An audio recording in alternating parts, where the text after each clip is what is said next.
SR&BG, Serpent Seeds versus Karmic Children.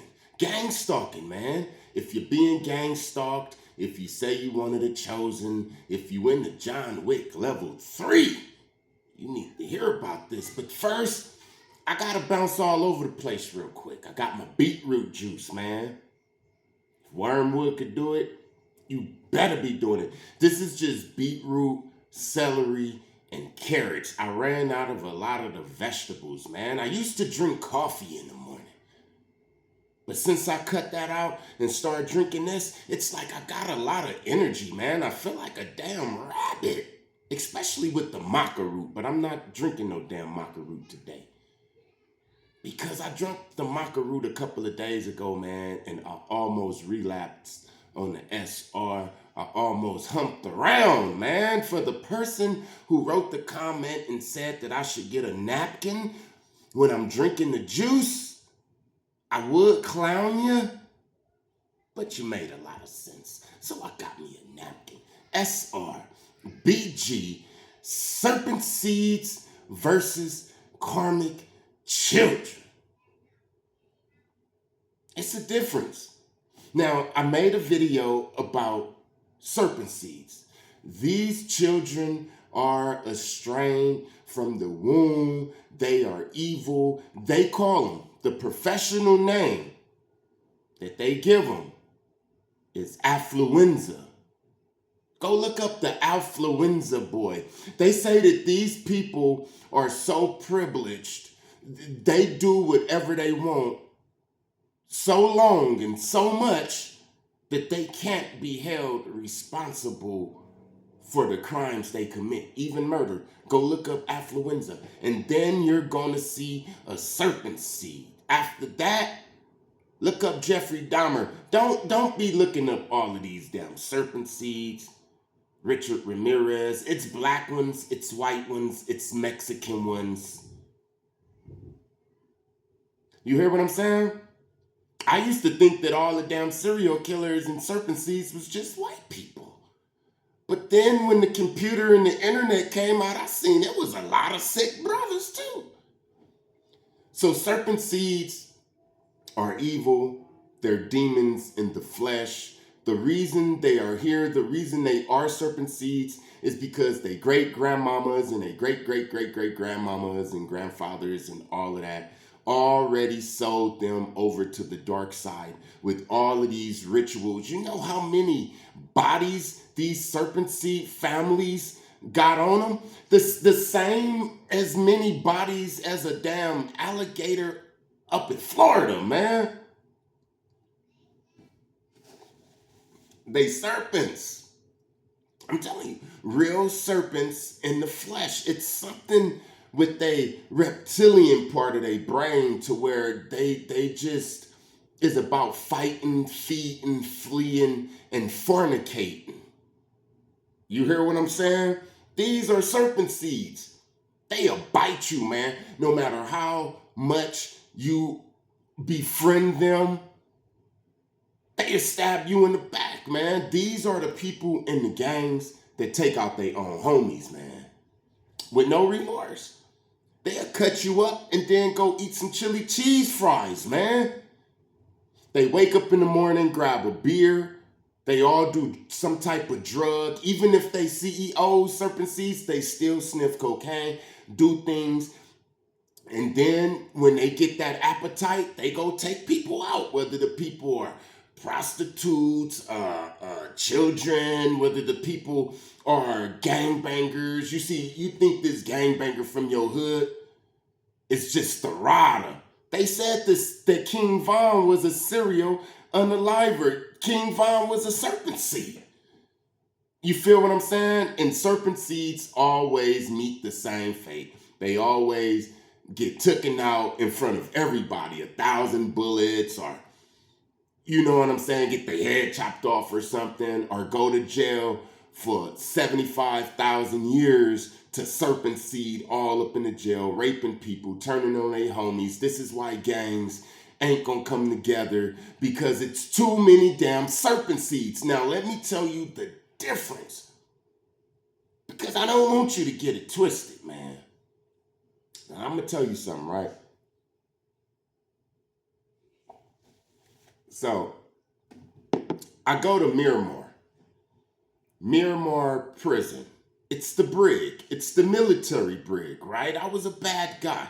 I was in Guam. I was doing things that I shouldn't have did. So they sent me to the brig, man, all the way to San Diego, right up in Miramar, man. I was there. And for the males, it's like Camp Snoopy. That's all I gotta say. The most a person can do in Camp Miramar as a male is 5 years.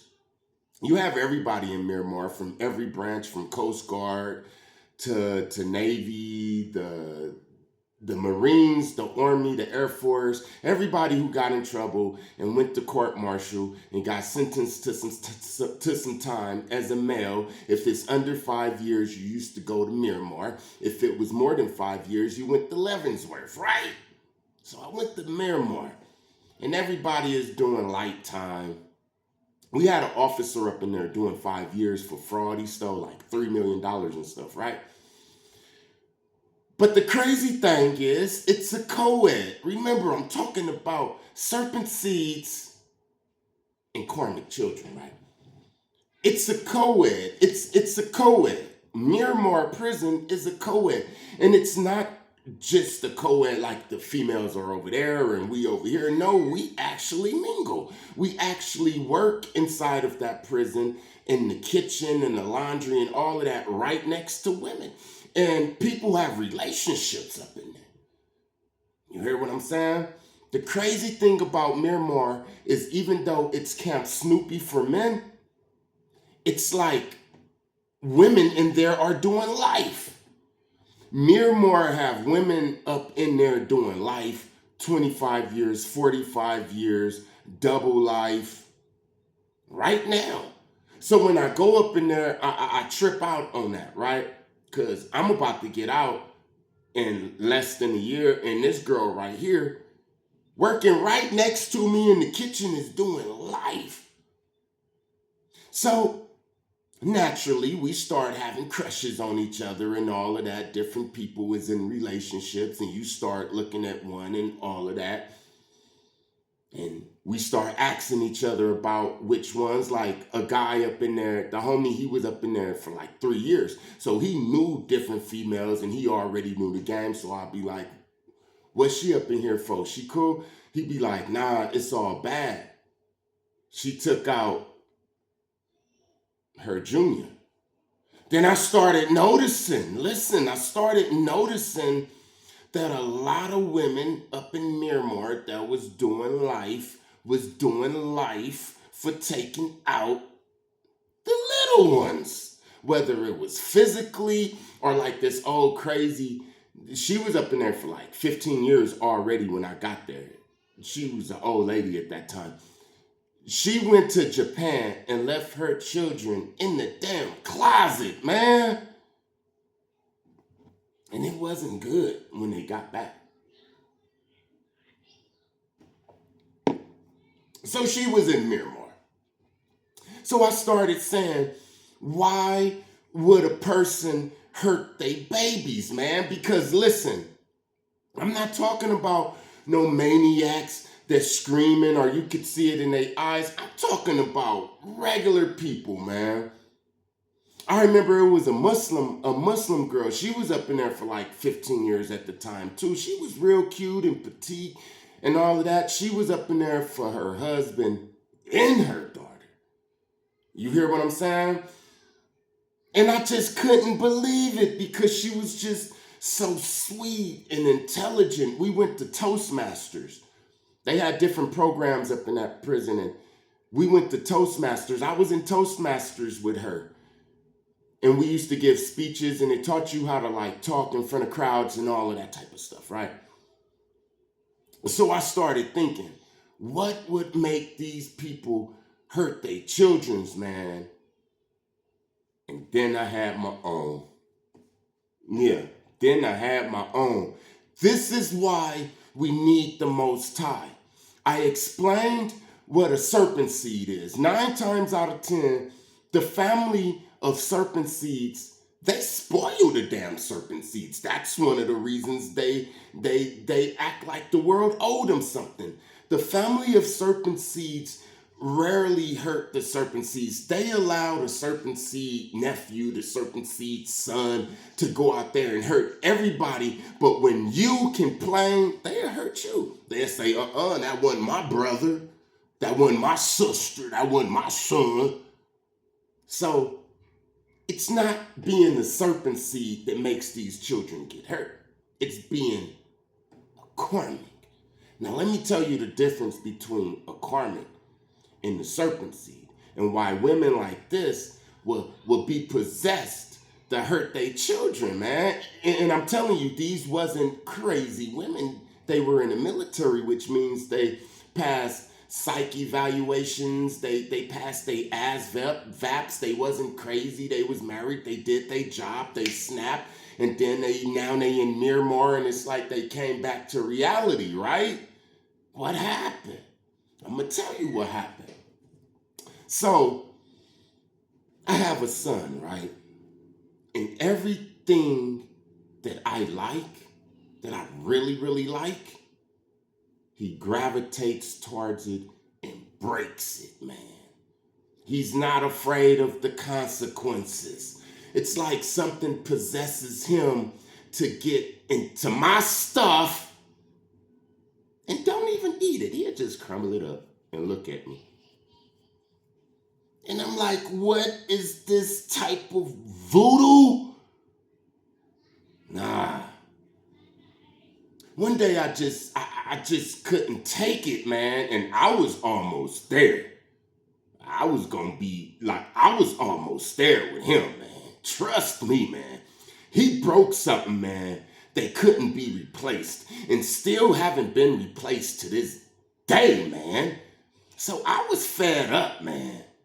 And it was almost time, and then my woman, she came in and she told me, please, I see it in your eyes. That's your son. Treat him like your son. So I sat there and I meditated and I cried in the inside. And I was angry because I'm so tired of him doing what he do. And then the spirit came into me and reminded me of what I put my sister through, right? Now, when I was younger, I used to put my sister through hell, man. I used to go up in her room. I used to get a butter knife when she used to lock it. She couldn't keep me out. I remember one time she fixed the door somehow to where I couldn't do it. So I went outside and I broke through the window.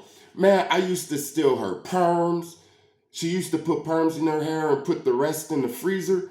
And I used to put perms in my hair and get a little fake S-curl, man. I used to steal her candy.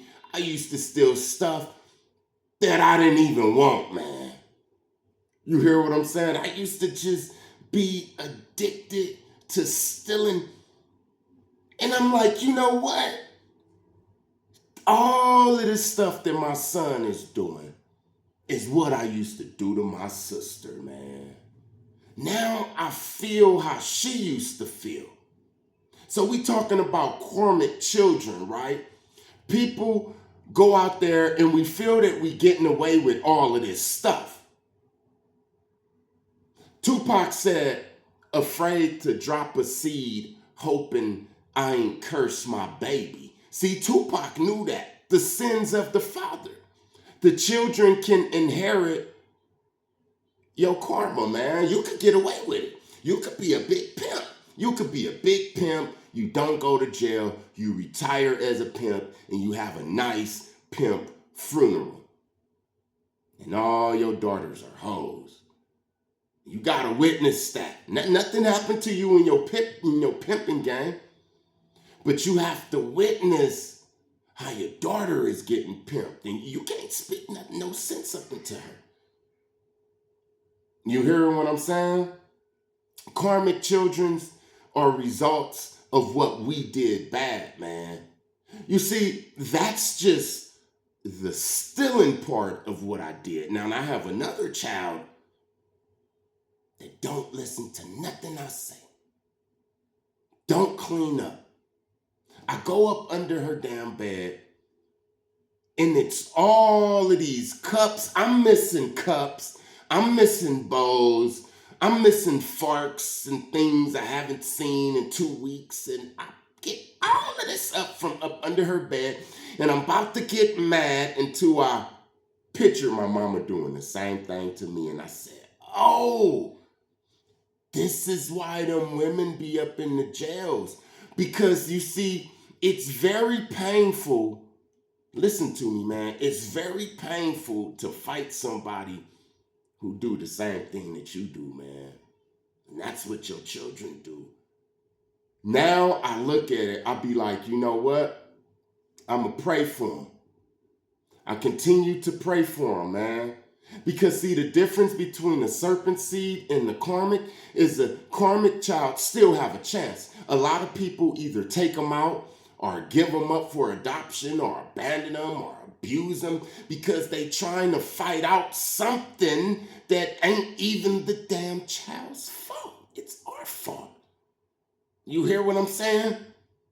So if you fapping when you 13 and 16 and you have this spirit up in you, don't get mad at your son when he spend an hour inside the damn bathroom. Beat your own damn ass.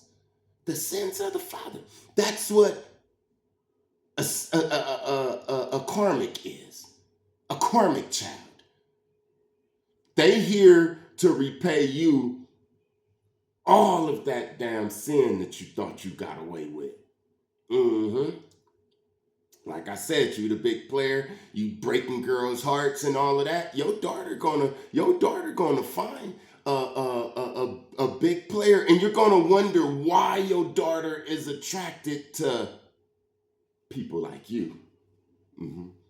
You're gonna hate the fact that your daughter is attracted to people like you. That's all I gotta say, man. Peace.